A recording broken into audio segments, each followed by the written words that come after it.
walaysa fi sunnati qiyasun. Tidak ada pada sunnah itu qiyas. Qiyas yang bagaimana yang tidak ada dalam sunnah?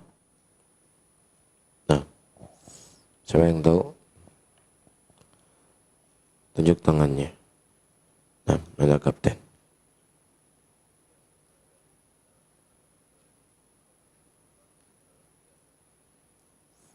Qiyas aqliyah yang tidak ada di situ.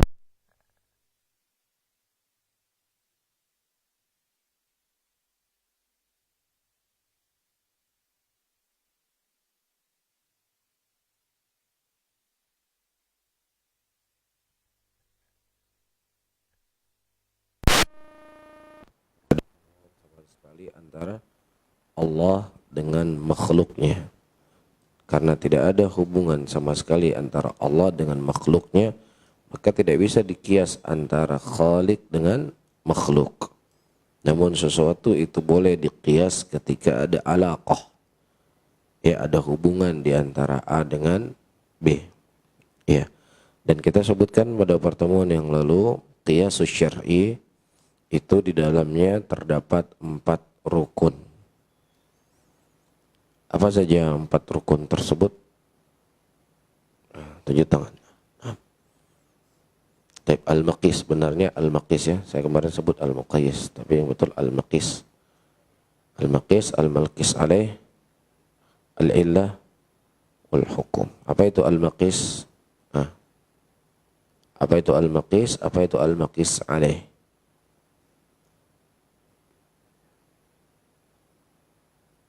Al-maqis alaih, hukum yang telah ada.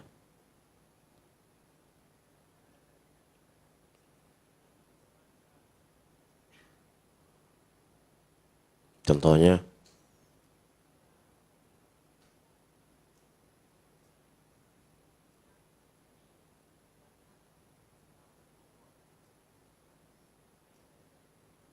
taib, insyaallah, jazakallah khairan.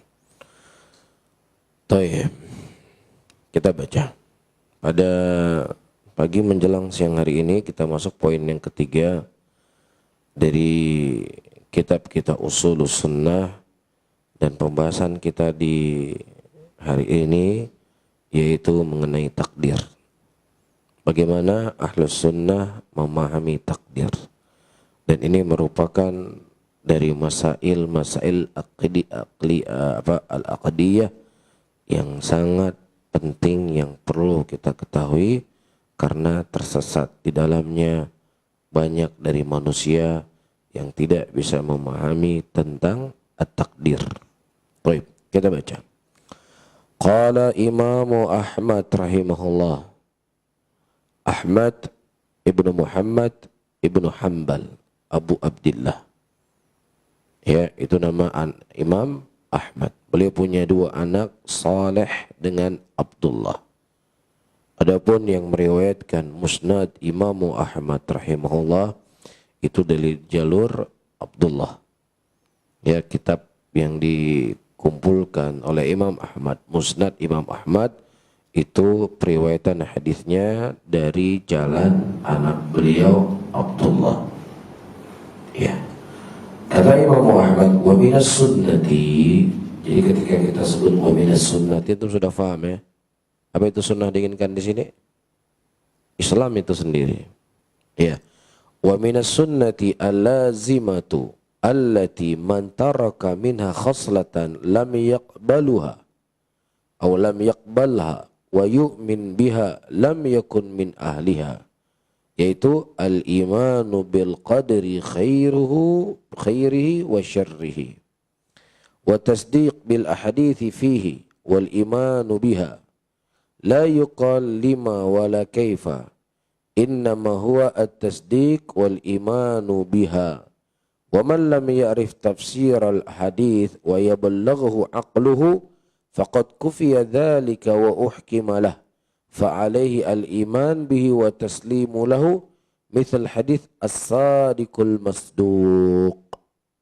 Nah, dari sunnah yang harus seseorang meyakininya, yang siapa meninggalkan minha dari sunnah tersebut, khaslatan, satu saja dari cabang sunnah dia tidak terima, ya, lam yaqbalha, dia tidak terima, wa yu'min biha, dan dia juga tidak mengimaninya, lam yakun min ahliha, dia tidak termasuk dari ahli sunnah.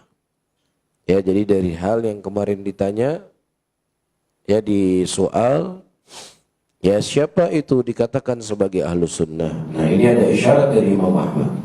Orang yang dikatakan sebagai ahlus sunnah adalah orang yang mereka melazimkan dirinya mengikuti sunnah, yang itu merupakan pokok-pokok yang dikenal oleh para ulama sebagai pokok-pokok ahlus sunnah.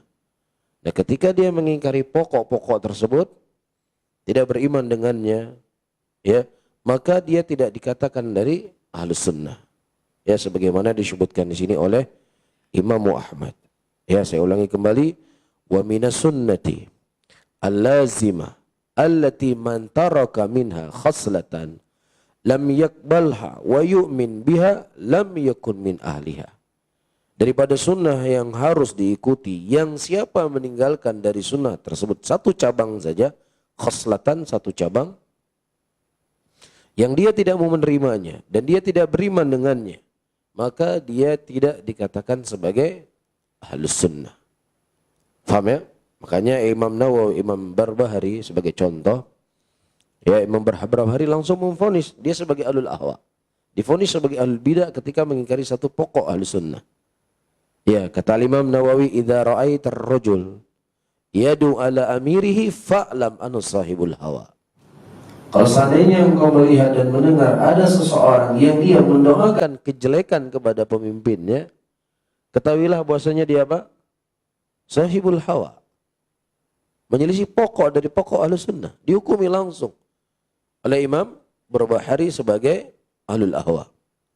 Iya, begitu juga ketika datang khabar kepada Abdullah bin Umar radhiyallahu taala anhu di awal Sahih Muslim, yang dia mengadu seorang laki-laki yang bernama Ma'bad al-Juhani, yang dia mengatakan al-umurul unuf. Ini akan jadi pembahasan kita di pagi hari ini. Allah tidak mengetahui apa yang dilakukan oleh seorang hamba kecuali setelah hamba itu melakukannya. Ini pokok ahlus sunnah atau tidak? Ini pokok ahlus sunnah. Iya, ketika Abdullah bin Umar mendengar ucapan laporan dari dua orang tabi'in tentang Ma'bad al-Juhani, apa divonis oleh Abdullah bin Umar? Sampaikan kepada mereka. Abdullah bin Umar berlepas diri dari mereka dan mereka berlepas diri dari Ibnu Umar. Kalau seandainya mereka menginfakkan satu gunung emas Uhud dan dia tidak beriman kepada takdir, maka Allah tidak akan menerima infaknya tersebut. Satu enggak di sini? Satu poin. Jadi enggak mesti seseorang itu dihukumi sebagai orang yang keluar dari sunnah harus punya sekian perkara dari pokok ahlus sunnah yang dia ingkari. Khaslatan, kata Imam Muhammad, satu pokok dari pokok ahlus sunnah. Faham ya? Ini kita berbicara secara kaidah umum.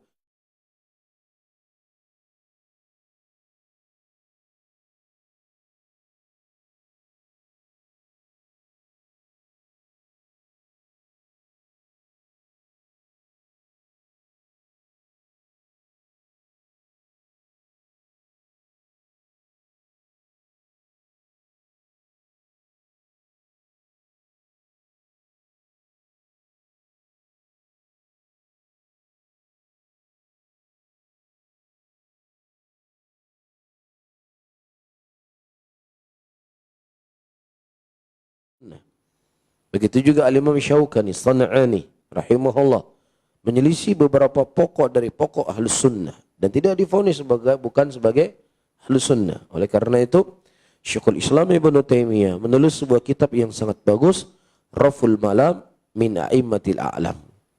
Raful Malam min A'immatil A'lam, yaitu memberikan udzur-udzur kepada ulama-ulama yang mereka tergelincir dari pokok-pokok ahlus sunnah.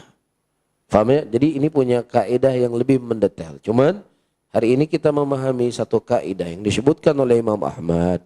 Dan tentunya bukan setiap kita mau mentatbik praktek ini. Kamu sudah, kamu bidah. Tapi secara teori, siapa yang mereka tidak beriman, satu pokok dari pokok ahlus sunnah, dia tidak dikatakan sebagai ahlus sunnah. Faham ya? Taib. Dan di antara pokok Ahlus Sunnah al-imanu bil qadri khairi wa syarrihi. Beriman kepada takdir. Apakah itu takdir yang baik ataukah takdir yang jelek? Ini pembahasan yang sangat penting. Ini akan kita fokus membahas di siang hari ini. Wa tasdiqu bil ahadithi fihi, dan kita membenarkan seluruh hadis-hadis yang datang dari Nabi sallallahu alaihi wasallam tentang takdir. Wal imanu biha, dan wajib untuk kita mengimani hadis-hadis tersebut. La yuqal lima wala kaifa. Kita tidak bertanya dalam masalah takdir lima. Kenapa? Ya, sebagaimana kita tidak bertanya pada sifat Allah kaifa. Ya, misalnya, bukan misal. Allah menciptakan iblis dalam keadaan kafir. Allah menciptakan Fir'aun dalam keadaan kafir. Allah menakdirkan Abu Lahab, Abu Jahal kafir. Tidak boleh kita bertanya, lima Abu Jahal kafir. Kenapa Allah menjadikan Abu Lahab kafir? Enggak boleh. Karena apa? Allah itu adalah zat yang sempurna. Segala perbuatan yang datang dari Allah itu ya dibangun di atas kesempurnaan. Sesuatu yang sempurna tidak ditanya. La yus'alu ma yaf'alu ya. La yus'alu amma yaf'alu wa hum yus'alun. Tidak ditanya apa yang dilakukan oleh Allah. Tapi yang ditanya adalah kita yang ditanya. Karena kita adalah makhluk yang penuh dengan kekurangan. Adapun Allah, zatnya sempurna. Sesuatu yang sempurna tidak ditanyakan. Kenapa Allah menciptakan Abu Lahab kafir? Kenapa Allah menakdirkan Abu Talib kafir? Tidak boleh ditanya. Karena ini sesuatu ketetapan yang telah ditetapkan oleh Allah. Mafhum? Ya, sebagaimana kita tidak bertanya tentang kaifa istiwa, kaifa yadullah, kaifa wajhullah. Tidak boleh ditanya. Ya, karena ini sesuatu yang gaib dan para sahabat tidak bertanya. Namun, kata Imam Ahmad, innama huwa tasdiqu wal imanu biha. Ya, hanya saja kita membenarkan dan mengimani seluruh apa yang datang dari hadis-hadis Nabi sallallahu alaihi wasallam tentang masalah takdir secara khusus yang jadi pembahasan kita di hari ini. Wa man lam ya'rif tafsir al-hadis. Siapa yang dia tidak mengetahui apa maksud dari tafsir hadis ini, wa yablaghu aqluhu, dan tidak sampai akalnya memahaminya, faqad kufiya dzalik wa uhkima lahu, dan cukup bagi dia mengimani dan menghukumi apa yang ada dalam hadis tersebut. Misalnya Rasulullah mengkhabarkan, innallaha khalaqa Adam ala suratihi. Sesungguhnya Allah Subhanahu wa taala menciptakan Adam dengan surahnya, dengan bentuknya. Ini kan hadis-hadis yang akan tersamar bagi banyak orang ketika mendengarnya. Innallaha khalaqa Adam ala suratihi. Allah menciptakan Adam dengan surahnya. Kana sittu dhira'an. Ya, dan Adam memiliki 60 hasta. Ya, orang-orang yang keliru dalam memahami hadis ini, dia mengatakan apa? Allah Wahabi telah mengatakan Allah itu 60 hasta panjangnya. Ini adalah kedunguan. Kedunguan. Yang pertama yang mengatakan ini bukan Wahabi. Yang mengatakan ini Rasulullah sallallahu alaihi wasallam. Nah, ketika kita tidak bisa memahami apa maksud dari hadis ini, cukup saya imani saja. Pokoknya Nabi Adam diciptakan Allah dengan surahnya. Bagaimananya wallahu a'lam bishawab, saya tidak tahu. Ketika kita tidak mampu memahami apa penafsiran dari hadis tersebut. Faham ya? Walaupun di sana para ulama menjabarkan, innallaha khalaqa Adam ala suratihi. Surahnya itu bukan kembali kepada Adam, tapi surah kembali kepada Allah Subhanahu wa taala. Ya, Allah Subhanahu wa taala menciptakan Adam. Yang Adam itu memiliki bentuk dan Allah juga memiliki daripada al-jisim secara khobar, namun laisa kamitslihi syai'un. Yang Allah dan makhluknya tidak sama sekali. Allah punya tangan atau tidak? Allah punya tangan. Adam punya tangan? Punya. Apakah tangan Allah sama dengan tangan Adam? Beda. Allah punya wajah? Iya. Adam punya wajah? Iya. Apakah wajah Adam dengan wajah Allah sama? Tidak sama. Begitu juga surah. Allah punya surah?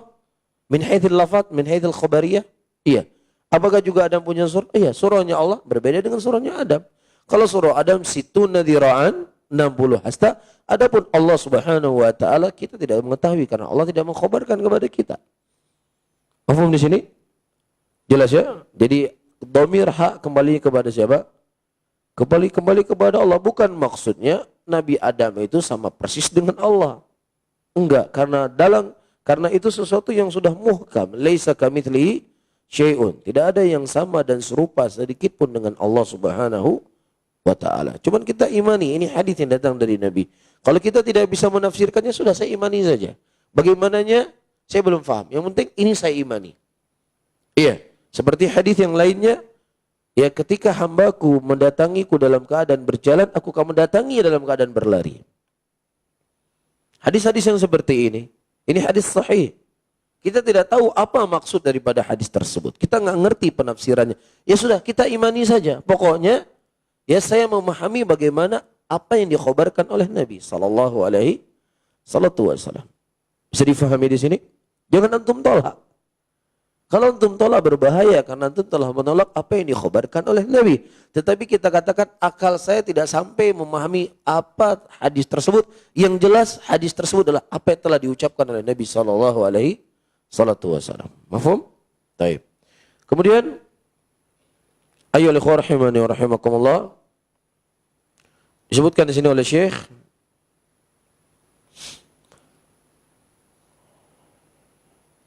fa'alaihi al-imanu bihi, dan wajib bagi dia mengimaninya, wa taslimu lahu, dan menerima. Misal hadis sadiqul masduq, seperti hadis as-sadiqul masduq. Apa itu hadis sadiqul masduq? Hah? Tunjuk tangan. Dari siapa? Ewa.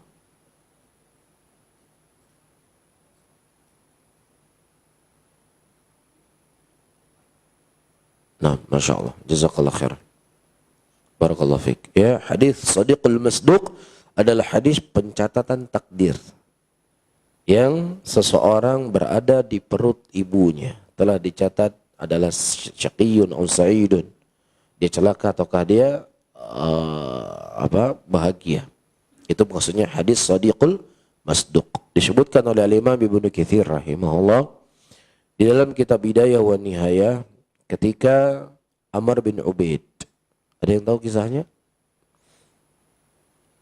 Ada yang tahu kisahnya? Kisah Amr bin Ubaid menolak hadis As-Sadiqul Masduq. Hah? Hah? Ya, atau kisahnya Mu'tazilah. Kapten. Saya kasih hadiah. Dia buka puasa ya. Ya kapten. Apa hadisnya? Apa ceritanya itu? Yang keterkaitan dengan hadis ini. Saya kasih buka puasa. Bisa cukup buka puasa sama istri. Hah?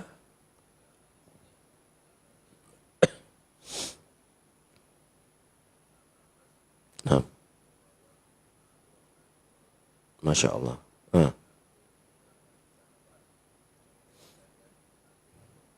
Nah, terus sampai ke Masya Allah.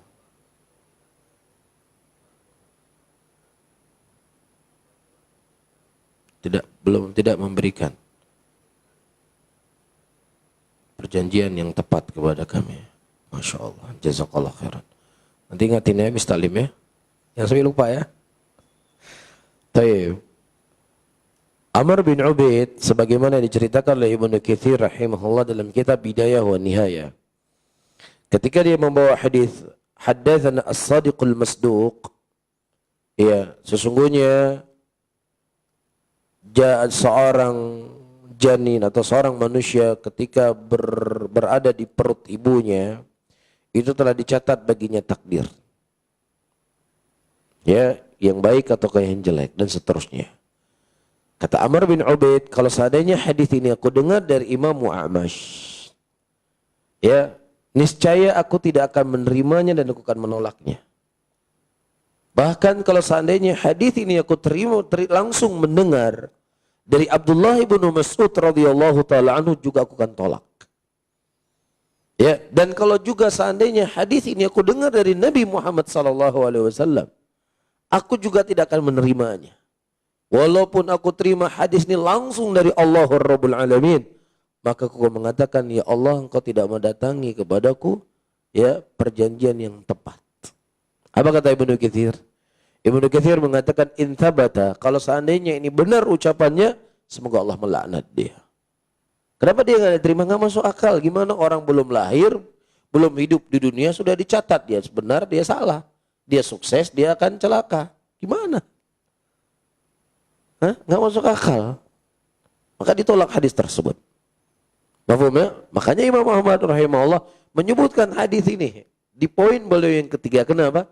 Karena sangat banyak orang tidak mau menerima hadis ini karena tidak masuk akal mereka. Adapun kita Ahlussunnah terima dengan lapang dada apa yang terkhabarkan dari Nabi Muhammad sallallahu alaihi wasallam, walaupun nggak masuk akal kita. Nah, kita cari, jangan kita tolak. Dulu kita tanya sama orang yang memiliki keahlian untuk menjelaskan dan menerangkan kepada kita bagaimana maksud hadis ini. Ya, jangan langsung kita tolak.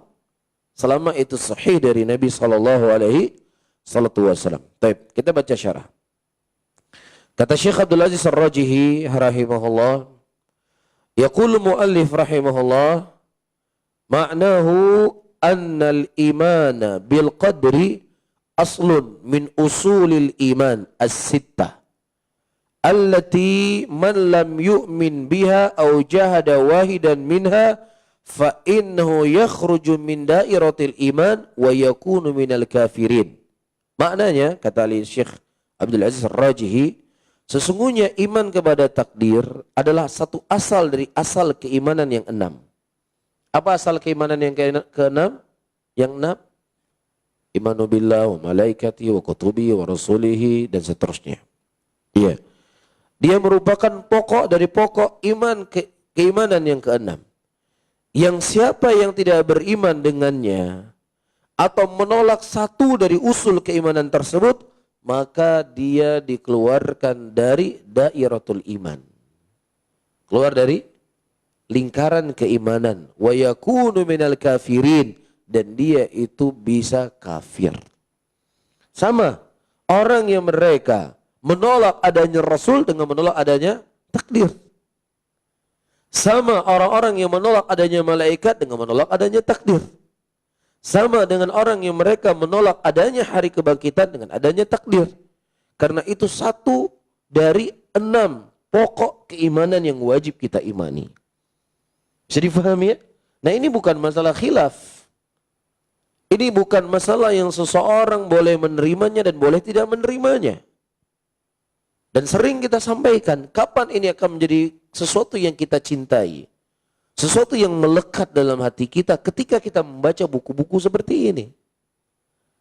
Tetapi ketika kita tidak memahami akidah dengan benar, kembali kepada buku-bukunya para ulama kita, kecintaan kita kepada akidah itu akan sangat kurang.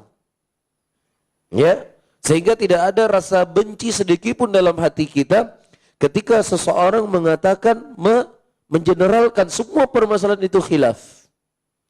Ada khatir, ini sangat berbahaya. Anda melihat bagaimana para imam kita menghukumi orang-orang yang menyelisih akidah, menyelisih usul. Apa dihukumi?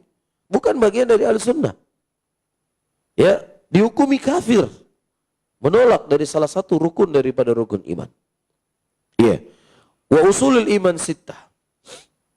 Ya, usul iman itu ada 6. Al-imanu billah, wa imanu bil malaika, wal imanu bil kutub al-munazzilah, wal imanu bil rasul, wal imanu bil yaumil akhir, wal iman bil qadri khairihi wa syarrihi. Hadi usul as-sittah ja'at fil kitabi was sunnah. Ya, 6 pokok ini datang dari Al-Quran dan datang dari sunnah. Dan ijma' seluruh para ulama. Siapa yang beriman dengan seluruhnya, jami' wa amana bi jamil anbiya, yang seluruh para nabi beriman dengannya. Dan siapa yang menolak satu daripada 6 poin tersebut, maka dia bukan dari orang yang beriman. Ya, sekarang jadi soal, ya, apa dalil dari Al-Quran? Kalau dalil dari Rasulullah mungkin kita sudah paham ya. Hadisun Jibril.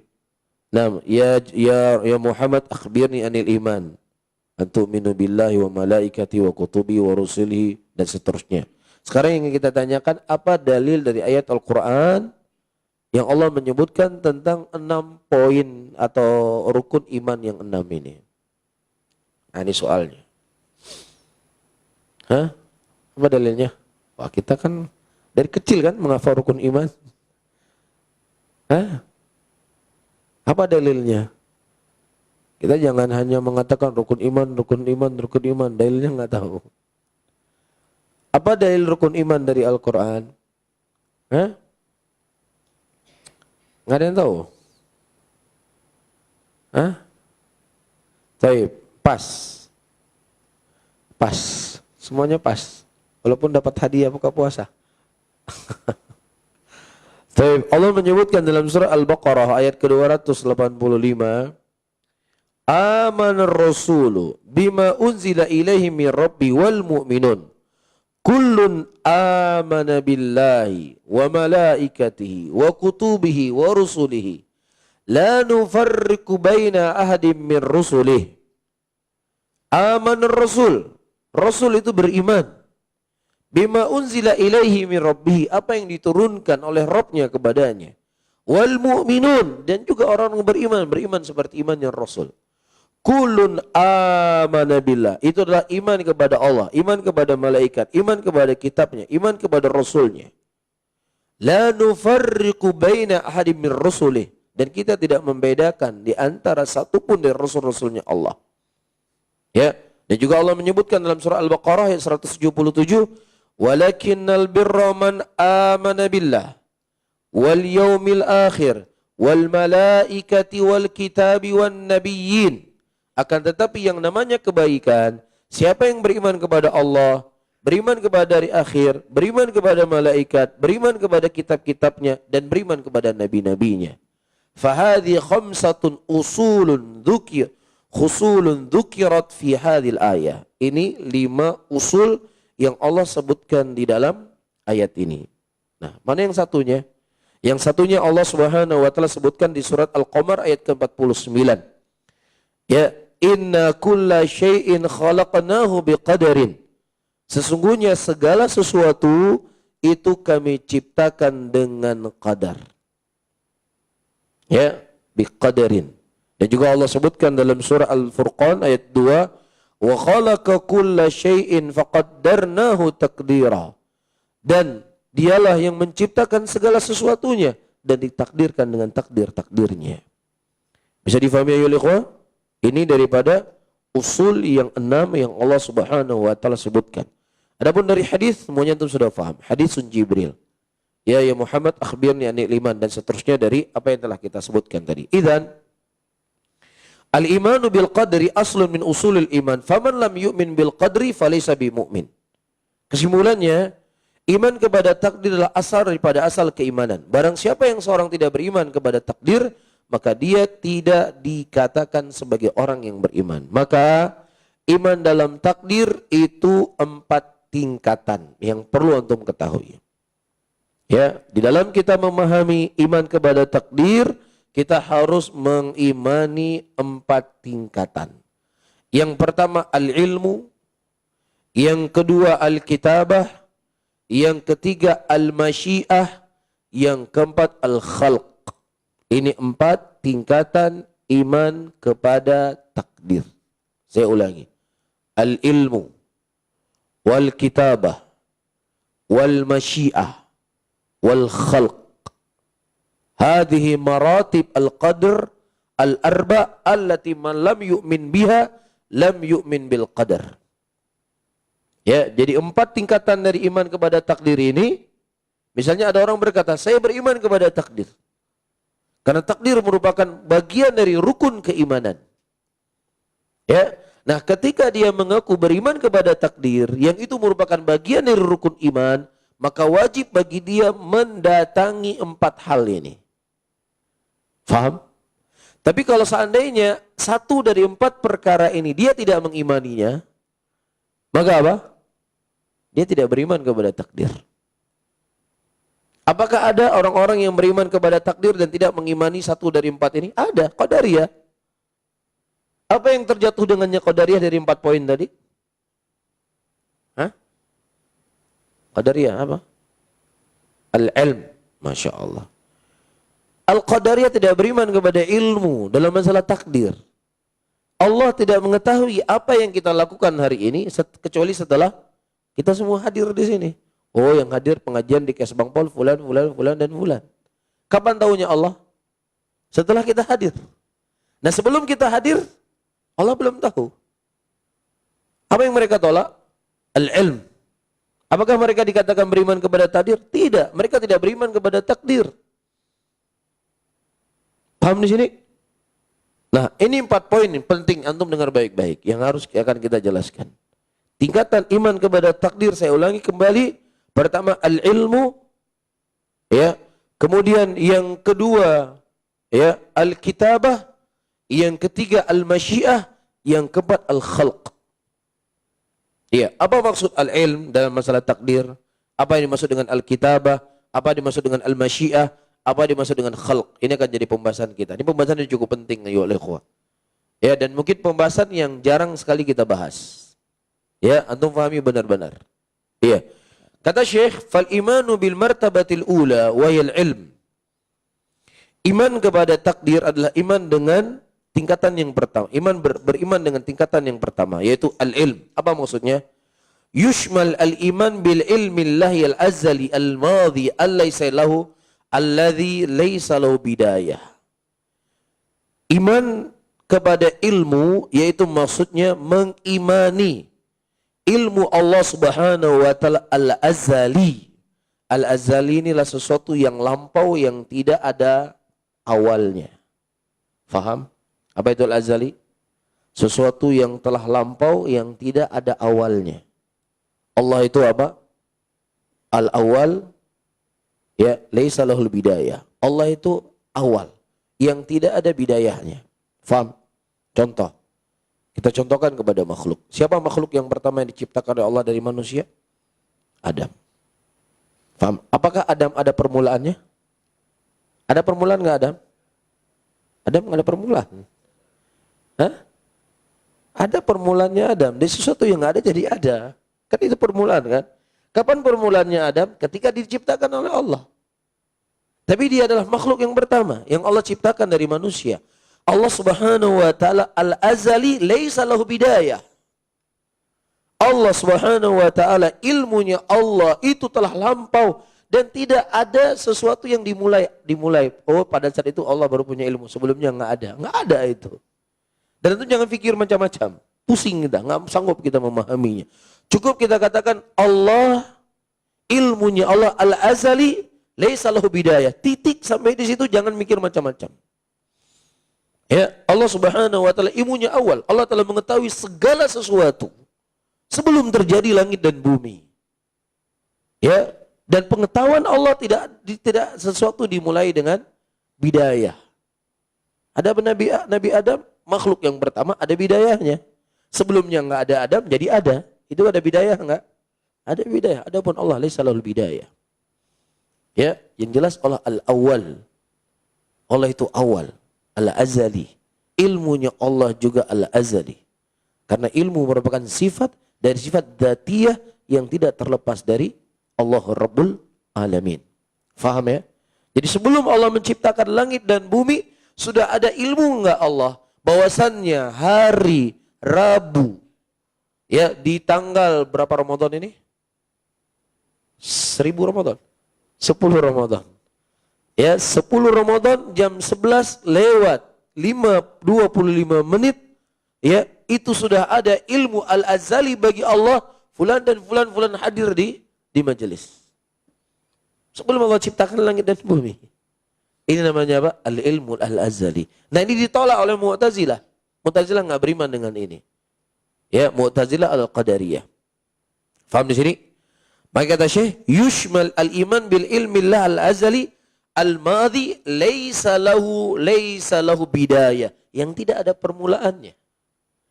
Lianna Allah Ta'ala huwal awal ladzi la bidayata li awwalatiha. Karena Allah Subhanahu wa taala itu awal, yang awalnya Allah tidak ada permulaannya. Tidak ada permulaannya. Cukup itu saja untuk imani. Tidak ada permulaan adanya Allah. Adapun adanya Adam dimulai dengan satu yang tidak ada. Adapun adanya Allah tidak disertai dengan satu yang tidak ada. Faham? Iya. Kama annahu akhir alladzi la nihaya li akhratihi.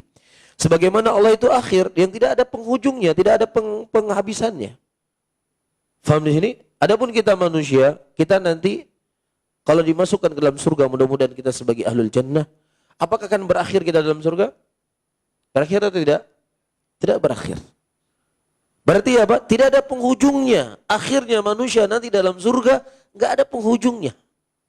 Namun yang membedakannya dengan Allah apa?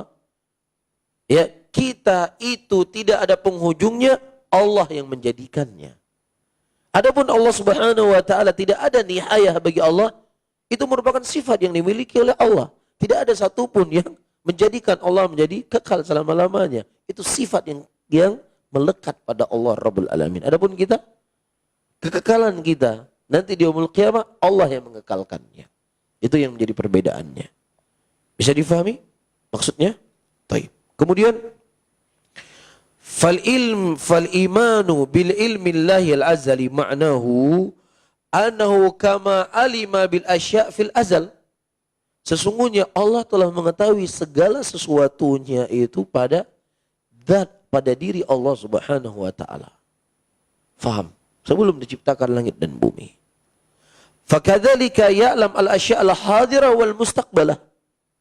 Dan juga Allah Subhanahu wa taala mengetahui apa yang terjadi sekarang dan juga Allah mengetahui apa yang akan terjadi nanti. Ya, fallahu ta'ala alimal asya' fil azal qabla kauniha. Allah Subhanahu wa taala mengetahui segala sesuatunya sebelum sesuatu tersebut terjadi. Ya, ini keyakinan Ahlus Sunnah. 6. Wa ya'lam ma lam yakun, dan Allah juga mengetahui apa yang belum terjadi. Lau kana kaifa yakun, dan juga Allah mengetahui bagaimana akan terjadi perkara tersebut. Ya, di antara dalilnya Allah katakan dalam surat Al-An'am ayat ke-28. Apa kata Allah? Walau ruddu la'adu lima nuhu anhu wa innahum lakadzibun. Dalam surat Al-An'am ayat 28. Saya ulangi. Walau ruddu la'adu lima nuhu anhu wa innahum lakadzibun. Dan kalau seandainya mereka dikembalikan lagi ke dunia, la'adu, maka niscaya mereka akan kembali melakukan apa yang dilarang oleh Allah. Wa innahum lakadzibun. Sesungguhnya mereka adalah pendusta. Iya, ini semisal dengan ayat Rabbirji'uni la'ali a'malu salihan fima tarak. Kalla innaha kalimatun wa qailuha. Wa min wara'im barzakhun ila yaumi yub'atsun. Ya Rabb kami, kembalikanlah kami ke dunia supaya kami bisa beramal apa yang telah kami tinggalkan. Kata Allah apa? Kalla, sekali-kali tidak. Innaha kalimatun wa qailuha. Itu hanya sekedar ucapan yang kalian ucapkan saja. Kalau seandainya pun kalian dikembalikan ke dunia, ya, setelah kalian melihat bagaimana ngerinya alam kubur, maka apa? Tetap kalian akan bermaksiat. Tetap kalian akan jauh dari ketaatan. Tetap kalian juga akan hidup dalam keadaan kezaliman. Bisa difahami? Makanya kata Allah, inna kalimatun wa qailuha. Itu cuma sekedar ucapan yang diucapkan semata. Faham ya? Dalam ayat ini Allah sebutkan lau ruddu la'adu, ya, lima nuhu anhu wa innahum lakadzibun. Kalau seandainya orang-orang yang mati tadi dikembalikan lagi ke dunia, ya, maka niscaya mereka akan mendatangi lagi larangan-larangan tersebut. Itu cuma sekedar omong kosong mereka saja. Faham ya? Jadi kalau orang datang tsunami nggak bisa bertaubat, itu ya jangankan melihat tsunami, dia sudah lihat alam kubur. Sudah datang malaikat bertanya, "Marrabbuka wa manabiyuka wa madinu." Kembali lagi ke dunia, dia tetap akan bermaksiat. Apalagi kita nunggu bertaubat kalau nanti sudah berumur sekian, nggak ada jaminan. Nantilah Kalau sudah umur 40 tahun saya baru bertaubat. Nggak ada jaminan, Mas. Ente melihat bagaimana kubur saja, belum tentu ente bertaubat. Apalagi tunggu umur berapa tahun? 40 tahun, ini semua ngomong kosong ini. Ini semua adalah was-was dari syaitan. Ya, bertobat nanti kalau sudah punya anak, sudah punya cucu, sudah punya ini, sudah punya itu. Semuanya itu merupakan permainan syaitan. Semua permainan syaitan. Ya, nah semakin seseorang bermaksiat, semakin tebal noda hitam dalam hatinya. Semakin tebal noda hitam dalam hatinya, umurnya semakin tua. Fisiknya semakin lemah. Hatinya lemah, fisiknya lemah, ya sudah, apa yang lagi terjadi? Hah? Makanya keluar dari mulut mereka, kakelah, tutup sang goreng dalam neraka Anda. Nah, itu bilang, terucap. Karena dia sudah putus asa, hatinya sudah begitu banyak maksiat, fisiknya sudah lemah. Jadi Pak, pasrah sudah. Ya, kita lihat, ayyuhal ikhwah, kita kalau kajian subuh di rumah sakit, itu di samping rumah sakit kan ada warung mangkal beca sebagainya. Masya Allah, orangnya sudah tua. Ya, lebih tua dari Pak Ramli. Sambil hisap rokok. Iya, muadzin mengumandangkan adzan. Masih di situ dia. Subuh-subuh. Nauzubillah. Ya, makanya sebagian ulama mengatakan orang kalau sudah di atas 40 tahun belum juga bertaubat itu harapannya tipis untuk bisa bertaubat. Ya, sudah di atas 40 tahun belum bertaubat juga tipis harapan. Walaupun kita tidak berputus asa dari rahmatnya Allah, tapi ya badannya sudah lemah. Ya, hatinya sudah semakin tebal dengan kezaliman, kemaksiatan. Tidak ada kekuatan untuk dia mengubah dirinya. Nas'alullah salamata wal afiyah. Karena itu ayyuhal ikhwah rahimani wa rahimakumullah, ya, pergunakanlah waktu sebaik mungkin.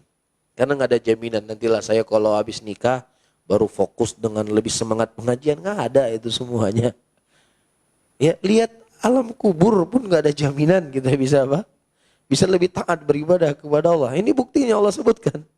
Walau ruddu ya la'adu lima nuhu anhu wa innahum lakadzibun, kata Allah. Apa syahid daripada ayat ini? Dari pembahasan takdir yang sedang kita bahas, syahidnya Allah Subhanahu wa taala mengetahui sesuatu yang akan terjadi, akan datang. Faham? Ini syahidnya. 6. Fa ilmuhu bi annahum law ruddu la'adu lima nuhu anhu. Yaitu ilmunya Allah, Allah mengetahui kalau seandainya mereka dikembalikan lagi ke dunia setelah kematiannya, mereka pasti juga akan bermaksiat lagi. Allah tahu itu semuanya. Wa dalilun, makanya nggak ada faidah mereka dikembalikan ke dunia, nggak ada faidahnya. Ya, kata Allah apa? Kalla innaha kalimatun huwa qailuha. Kamu tidak akan lagi dikembalikan ke dunia karena itu cuma ngomongan kalian saja. Karena Allah tahu nggak mungkin dia kembali bertobat kepada Allah, nggak mungkin. Pasti dia akan maksiat lagi. Ya, nasallahu salamata wal afiyah wal ikhwah. Berlindunglah kepada Allah dari hati-hati yang seperti ini.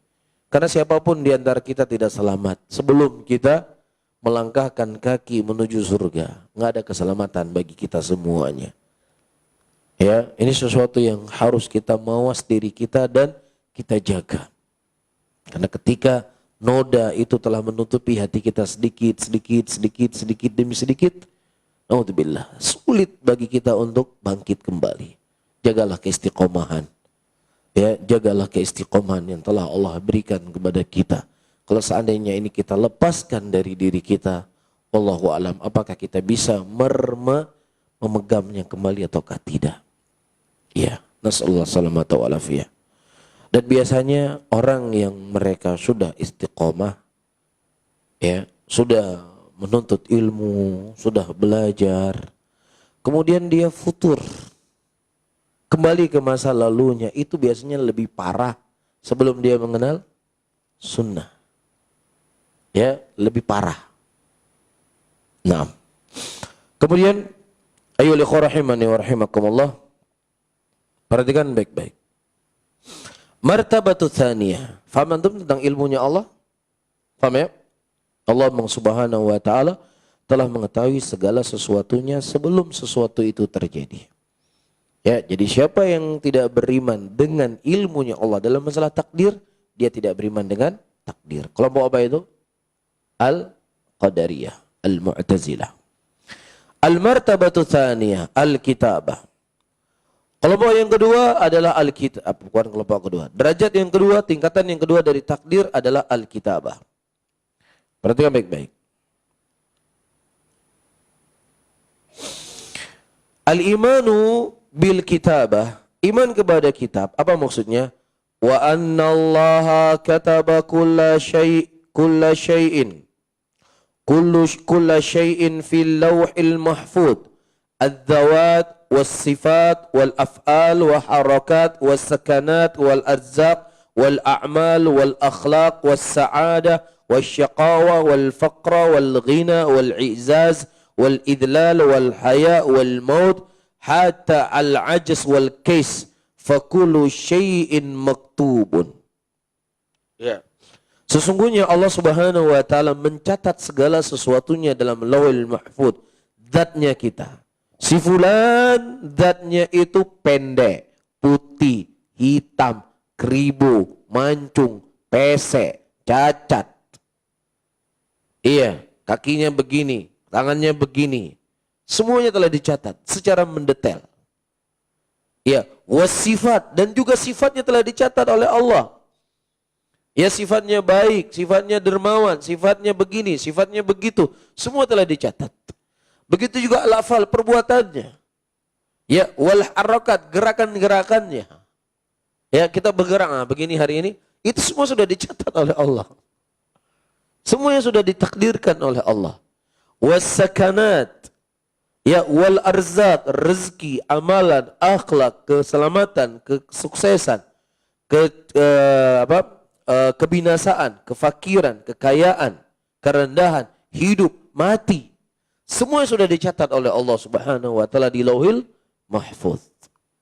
Ya. Wa dalla ala hadhil martabah, dan menunjukkan martabah ini Allah sebutkan dalam Al-Qur'an di surat Al-Hajj ayat ke-70. Alam ta'lam annallaha ya'lamu ma fis sama'i wal ard inna dzalika fi kitabin. Perhatikan baik-baik dalilnya. Dalil martabat yang kedua. Apa martabat yang kedua? Al-kitabah. Alam ta'lam, tidaklah engkau mengetahui annallaha, sesungguhnya Allah Subhanahu wa taala itu mengetahui apa yang ada di langit dan mengetahui apa yang ada di bumi. Inna dzalika fi kitabin. Sesungguhnya segala sesuatu itu sudah ada di dalam kitab. Berapa jumlah dedaunan yang layu hari ini? Berapa jumlah dedaunan yang berguguran di tengah hutan hari ini? Semuanya Allah tahu. Ya, berapa ekor semut yang mati hari ini? Berapa ekor semut yang beranak hari ini? Ya, berapa ekor semut yang punya kaki cuma satu hari ini? Allah mengetahui semuanya. Tidak ada yang terluput sedikit pun apa yang ada di sisi Allah Rabbul Alamin. Dan apa yang Allah ketahui tersebut semuanya dicatat di dalam Alkitab. Faham di sini? Wal muradu bil kitab, dan diinginkan dengan kitab di sini adalah Al-Lauhul Mahfuz. Apa namanya? Lauhul Mahfuz. Ya, sebagaimana juga Allah sebutkan dalam surat Al-Hadid ayat ke-22, ma asaba min musibatin fil ardi wala fi anfusikum illa fi kitabin. Dan apa saja yang menimpa kepada kalian dari musibah di muka bumi ini, dan juga apa yang menimpa kepada diri-diri kalian, kecuali semuanya itu sudah di dalam catatan Allah Subhanahu wa taala, yaitu Al-Lauhul Mahfuz. Bisa difahami? Jelas ayyuhal ikhwah? Baik. Saya ulangi ayatnya atau sudah antum hafal? Hah? Bukan hafal ayatnya. Kalau hafal ayatnya mungkin sulit. Hafal ayat apa, surat apa? Ya, itu pun mungkin enggak apa. Surat Hadid tadi berapa? 22. Nah, surat Al-Hajj 70. Masya Allah. Bunyinya? Hanya beda yang Baik, ma asaba min musibatin fil ardi wala fi anfusikum illa fi kitabin. Ya. Dan saya sering mengingatkan untuk mayuhri rahimani wa rahimakumullah. Walaupun kita misalnya tidak menghafal Al-Qur'an 30 juz, cuman setidaknya setiap masail yang sedang kita bahas, antum ada menghafal satu dalil. Ya, dalil masalah takdir ini. Ya, dalam takdir itu ada 4 tingkat, ada 4 maratib yang harus kita imani. Al-ilmu, ini dalilnya. Yang kedua, al-kitabah, ini dalilnya. Kan harus begitu kan? Kita kan harus naik kelas kan? Kajian bukan hanya kajian umum dengar, oh ya sudah. Tapi harus sudah mulai menghafal sekarang. Menghafal dalil-dalil. Oh dalilnya ini, oh dalilnya ini, oh ininya ini, oh ininya ini. Makanya butuh murojaah, butuh mengulang-ulang. Apa yang telah antum pelajari hari ini, apa yang telah antum catat hari ini, diulangi kembali. Oh ini maksudnya. Tapi kalau nggak diulangi, ya orang-orang seperti kita, ayyuhal ikhwah rahimani wa rahimakumullah, itu cuma hitungan jam hilang. Aisyah saja yang cerdas, wanita yang paling fakih. Ya, disebutkan dalam Sahih Bukhari, tidaklah aku mendengar sesuatu dari Nabi kecuali aku mengulang-ulanginya sampai aku faham. Ini Aisyah. Hidup di zaman Nabi, menerima langsung hadis dari Nabi. Perlu diulang. Kan beda kan? Kita mendengar hadis langsung dari wajah Rasulullah dengan yang menyampaikan hadis Rasul wajah seperti kita. Lain keberkahannya. Yang menyampaikan hadis langsung dari mulut Rasul, keberkahan nurnya itu akan berbeda. Jadi pada kita yang menyampaikan. Nah, dalam kondisi seperti itu, Aisyah ngulang-ulang lagi. Lah kita yang menyampaikan hadis ilmu seperti kita, terus nggak merojaah lagi. Kecerdasan kita juga nggak sebanding dengan kecerdasan Aisyah. Faham di sini? Maka perlu diulang. Jadi kita harus menjadi, ya, berusaha untuk menjadi seorang sunni yang berkualitas. Ya, apa itu sunni yang berkualitas? Ketika diajak berdiskusi, ayo kita merojaah masalah tadi. Oh ya, masalah takdir ini begini. Dalam takdir itu ada 4 tingkatan yang harus kita imani. Pertama al-ilmu. Orang Qadariyah, Mu'tazilah, Qadariyah, mereka menyimpang dalam masalah takdir, masalah seperti ini. Kenapa? Karena mereka tidak beriman dengan ilmunya Allah Subhanahu wa taala. Masya Allah, ini baru Ahlussunnah ini. Ya, Ahlussunnah itu bukan hanya berubah penampilan. Kalau punya jenggot, teroris juga punya jenggot. Kan begitu? Kalau memakai celana di atas mata kaki, sekarang ini tren orang-orang kafir itu juga pakai celana di atas mata kaki. Kalau itu mudah, simbol itu sangat mudah. Ya, tinggal dinaikin celana dalam detik itu naik celana sudah. Tapi yang kita ingin apa? Hasil dari ilmu yang sedang kita tuntut. Ya, selain mengubah diri kita juga ada samarohnya. Para ulama mengatakan al-talabul ilmu biduni tahsil la yanfa. Menuntut ilmu, belajar tanpa ada hasil dari ilmu yang dia tuntut itu nggak ada faedahnya. Ya, jadi bagaimana cara ilmu kita berfaedah? Kita ulang-ulang, kita ulang kaji. Oh ini masalah takdir, oh ini masalah sunnah. Sunnah apa saja maknanya begini, begini dan begini. Tiba-tiba suatu saat, ya mungkin antum pakai jubah, punya penampilan berjenggot, udah ceramah sekali Pak. Tiba-tiba, ini nggak ada penceramah yang nggak ada datang, tolong diceramah sekali. Kita kebetulan yang paling syar'i pakaiannya di situ. Ya nggak? Mau nggak mau harus maju kan? Hah? Maju nggak? Maju. Langsung jelaskan. Sunnah itu ada beberapa definisi. Masya Allah, ini luar biasa nih Pak Ustadz ini. Kan begitu kan? Jadi ada ilmu yang lengket sama kita. Kira-kira dalam hal mendesak, bisa kita keluarkan tiba-tiba. Dan itu bisa saja akan terjadi. Bisa nggak terjadi? Bisa akan terjadi. Nah itulah butuh persiapan. Butuh kematangan. Butuh indibat dalam ilmu. Iya. Taib. Kemudian ayyuhal ikhwah rahimani wa rahimakumullah. Adapun dalam hadis, datang hadis dari Abdullah bin Umar yang dikeluarkan oleh Al-Imam Muslim. Perhatikan baik-baik. Kataballahu maqadir khalaiq qabla an yakhluqa as-samawati wal ard bi 50,000 sanah. Qala arsyu 'alal ma'. Allah Subhanahu wa taala mencatat takdir-takdir makhluknya sebelum Allah menciptakan langit dan bumi, ya, di 50.000 tahun. Jadi sebelum Allah menciptakan langit dan bumi, Ya, sebelum itu 50.000 tahun takdir sudah dicatat. Jadi mana yang lebih dahulu? Pencatatan takdir atau penciptakan langit dan bumi? Setelah dicatat takdir 50.000 tahun, baru setelahnya diciptakan apa? Langit dan bumi. 50.000 tahun. Baru setelah dicatat langit bumi. Dan tentunya tidak mungkin sesuatu Allah catat Allah yang nggak tahu. Ya, sesuatu yang dicatat oleh Allah adalah ilmu yang ada pada diri Allah Rabbul Alamin. Faham? Jelas ya? Naam. Wa kana arshuhu 'alal ma'. Dan arsy-nya Allah itu sudah berada di mana? Di atas air. Faham? Arsy-nya Allah waktu itu sudah berada di atas air. Loh, alas di langit. Aras di langit. Terus aras di atas air.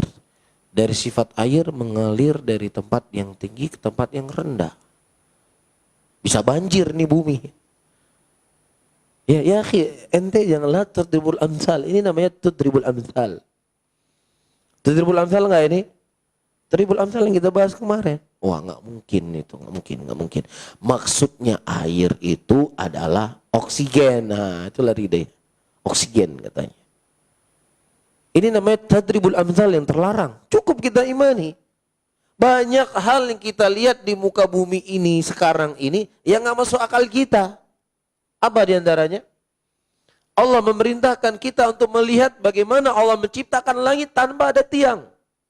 Ada arsitek di sini? Siapa arsitek? Ada arsitek?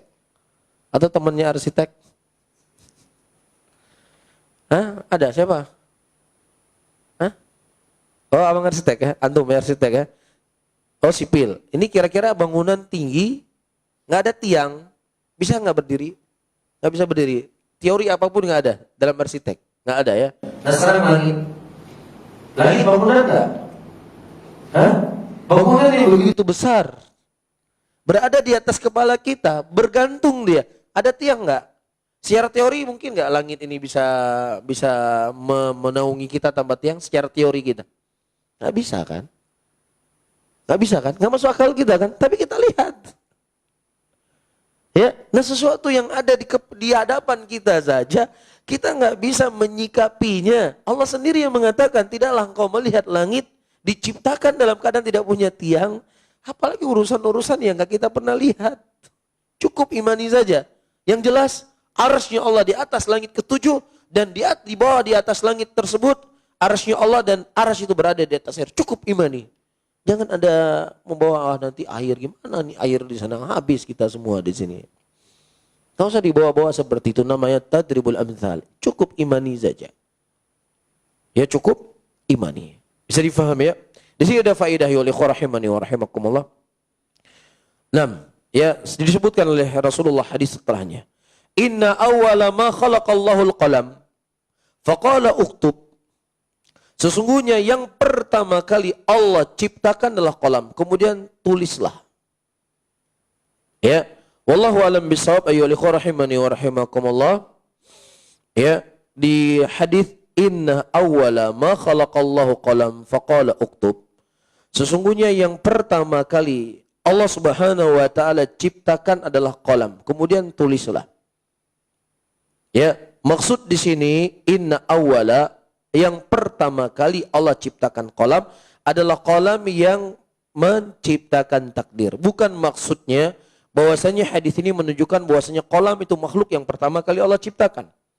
Tetapi maksud inna awwala ma khalaqallahu al-qalam sebagaimana diterangkan oleh para ulama, di antara qalam-qalam yang paling pertama Allah ciptakan adalah qalam yang mencatat takdir. Ini makna yang pertama. Datang riwayat hadis dengan lafaz awwalu ma khalaqallahu qalam. Dengan lafaz dhammah, awwalu. Awwalu ma khalaqallahu qalam, thumma qala uktub. Maksudnya apa? Awwalu, setelah Allah Subhanahu wa taala menciptakan qalam, maka yang pertama kali Allah perintahkan kepada qalam apa? Menciptakan apa? Takdir. Faham di sini? Sehingga tidak bertentangan dengan hadis ini dengan hadis sebelumnya. Allah Subhanahu wa taala menciptakan takdir 50.000 tahun sebelum menciptakan langit dan bumi, dan arsy-nya Allah sudah ada. Jadi mana yang lebih dahulu, arsy ataukah qalam? Arsy lebih dahulu. Faham? Nah, adapun hadis inna awala, sesungguhnya yang pertama kali Allah ciptakan. Maksudnya apa? Yang pertama kali dari antara kolam yang Allah ciptakan adalah kolam yang mencatat takdir. Faham? Adapun kalimat hadis yang kedua awalu, maksudnya apa? Yang pertama kali Allah perintahkan kepada kolam yang mencatat takdir untuk mencatat takdir tersebut. Ini dijelaskan dan diterangkan oleh para ulama kita tentang makna hadis ini. Faham? Taib. Perhatikan baik-baik kesimpulannya. Kemudian kita akhiri pengajian kita. Adapun yang ketiga, kalau sempat kita bahas. Kalau sempat. Perhatikan baik-baik. Perhatikan baik-baik. Saya ulangi. Fahatani martabatani. Dua martabat ini apa itu? Al-ilmu dan kitabah. Man lam yu'min bihima. Siapa yang tidak beriman dengan keduanya, lam yu'min bil qadari. Dia tidak beriman kepada takdir. Walaupun disuruh sampaikan, sebutkan rukun iman, lancar dia. Iman kepada takdir baik dan jelek. Tapi kalau seandainya dia tidak beriman kepada ilmunya Allah tentang takdir, dan juga tidak beriman dengan kitabah yang telah Allah catat dalam masalah takdir, maka dia tidak dikatakan orang yang beriman dengan takdir. Wahatani martabatani angqarathuma ta'ifatun qadariyah. Dan dua martabat ini, dua tingkatan inilah yang diingkari oleh kelompok Al-Qadariyah. Kelompok apa? Qadariyah. Jadi kalau dikatakan apakah Qadariyah beriman kepada takdir? Mereka kalau kita tanya, saya beriman kepada takdir. Siapa yang nggak beriman kepada takdir? Kalau tuh tanya sama Qadariyah, mereka beriman kepada takdir. Tetapi yang mereka tolak apa? Al-ilmu dan kitabah. Adapun khalq, kalau kita katakan, apakah Allah menciptakan langit dan bumi? Iya, Allah menciptakan langit dan bumi. Apakah Allah Subhanahu wa taala berkehendak dalam menciptakan langit dan bumi? Iya, Allah berkehendak. Sudah 2 poin dia iman dalam masalah takdir, tapi duanya ditolak. Apa itu? Al-ilmu dan al-kitabah. Gak masuk akal, masa orang belum lahir sudah dicatat dia baik ataukah jelek? Gak masuk akal ini. Dia ingkari atau tidak? Dia ingkari. Mafhum? Taib. Perhatikan baik-baik ya. Al-ula alladzina zaharu fi asri sahabah. Dan ini muncul di zamannya sahabat. Ya, kelompok Al-Qadariyah. Fakafaruhum as-sahabatu. Dan sahabat mengkafiri kelompok ini. Kayak ini Umar, seperti kelompok Ibnu Umar, seperti Ibnu Umar. Wa ghairihi, dan selain dari Ibnu Umar. Li'annahum nasabullah ilal jahl. Dikarenakan ucapan mereka itu melazimkan mereka mengatakan Allah itu jahil. Ya Allah nggak, sesuatu yang nggak tahu namanya apa? Kamu tahu ini nggak? Saya nggak tahu. Apa ini namanya? Jahil. Mereka menisbatkan Allah itu jahil. Dan yang mengatakan Allah jahil apa? Kafir. Siapa yang mengkafirkan? Para sahabat. Tapi dai-dai hari ini kalau kita tanya ada orang mengingkari takdir, ya akhi, jangan ribut-ribut lah. Pasti itu yang akan selalu jadi pembahasan mereka. Padahal dengan jelas menolak takdir, dengan jelas menolak ilmu yang dimiliki oleh Allah. Karena nggak penting buat mereka masalah apa? Masalah akidah, masalah usul nggak penting buat mereka. Yang paling penting buat mereka apa? Al-ijtima. Ini paling penting buat mereka, ngumpul rame-rame. Nah, ini paling penting. Paham di sini ya? Makanya seperti yang saya isyarat kemarin, apa slogannya? Irsyadul al-mujtama. Paham? Ya, ini slogan yang baru. Sebenarnya bukan slogan baru, ini slogan yang baru dimunculkan, kemudian dia bawa dengan pemikirannya. Irsyad al-mujtama. Artinya memberikan petunjuk kepada masyarakat. Ya, nah kalau kita sedang berada di masyarakat yang suka musik, nah bagaimana cara kita riset? Ya, cara risetnya, nama pemusik suka musik kan? Makanya kita riset, kita kumpulin semua riset. Oh, ternyata memang orang suka musik, memang suka musik. Ya sudah, kita ganti nanti musiknya jadi musik Islami. Itu namanya irsyad al-mujtama. Ini dia maksud irsyad al-mujtama. Ya, jadi kalau antum hari ini mengingkari musik dan lain sebagainya, antum belum buat riset. Makanya riset dulu, baru nanti bisa diputuskan. Oh, ternyata memang orang pemusik nggak bisa jauh dari musik. Makanya kita buat metode dakwah yang ada Ada musiknya. Ya, yang tadinya mungkin ketika DJ ya, apa namanya ini? Cerek-cerek apa namanya? DJ. Yang tadinya mungkin pakai baju Metallica, sekarang pakai baju Hijrah. Gitulah, ganti aja nanti. Tapi alatnya masih gereng-gereng gitu. Ya, cuman penampilan. Itulah riset yang harus kita buat agar bagaimana dakwah kita diterima. Ya, inilah sifat dari sifat dakwah hizbiyah. Apa itu? Dakwah hanya ngumpulin manusia saja. Kita nggak penting ngumpulin manusia. Yang paling penting fasda bima tu'mar, jalani oleh engkau apa yang Allah perintahkan. Hidayah itu ada di sisi Allah. Ya, sebaik-baik pendakwah adalah para nabi dan para rasul. Ya, Nabi Nuh nggak bisa memberikan hidayah kepada anaknya. Itulah karena Nabi Nuh kurang buat riset sama anaknya, makanya nggak masuk Islam. Kurang riset, gimana sih anak-anak muda supaya senang sama Islam, senang dengan ajaran Nabi. Itu mungkin kurang Nabi Nuh, makanya anaknya nggak naik kapal. Risetnya kurang. La haula wala quwata illa billah. Al-hizbiyah. Inilah hizbiyah namanya. Ya, dan alhamdulillah banyak orang-orang mengenal sunnah, pemusik. Butuh nggak kita dakwah ke mereka dulu, musik-musik dulu? Perlu Ziko? Perlu nggak? Nggak perlu kan? Alhamdulillah. Ya, nggak ada dulu orang ngajak Ziko kita nge-rap dulu bareng-bareng yuk, nanti kita ikut sunnah. Nggak ada. Alhamdulillah. Ya, meninggalkan itu semuanya ikut sunnah. Nggak perlu kita nge-rap sunnah dulu, nge-rap sunni namanya. Ya, ini riset gila-gilaan ini. Ya, takalluf, membebani diri. Apa yang tidak dibebani diri oleh Allah. Bisa difahami oleh ikhwah? Nah, hasbunallahu wa ni'mal wakil. Nah, kemudian fakafarum sahabatu kaibni Umar wa ghairi li'annum nasabullah ilal jal. Lakin haula'in qaradu wantahu. Tapi kelompok ini sudah hilang dan berakhir. Wa humul ladzina qala fihim Imam Syafi'i rahimahullah wa ghairuhu. Dan mereka lah orang-orang yang dikatakan oleh Imam Syafi'i rahimahullah.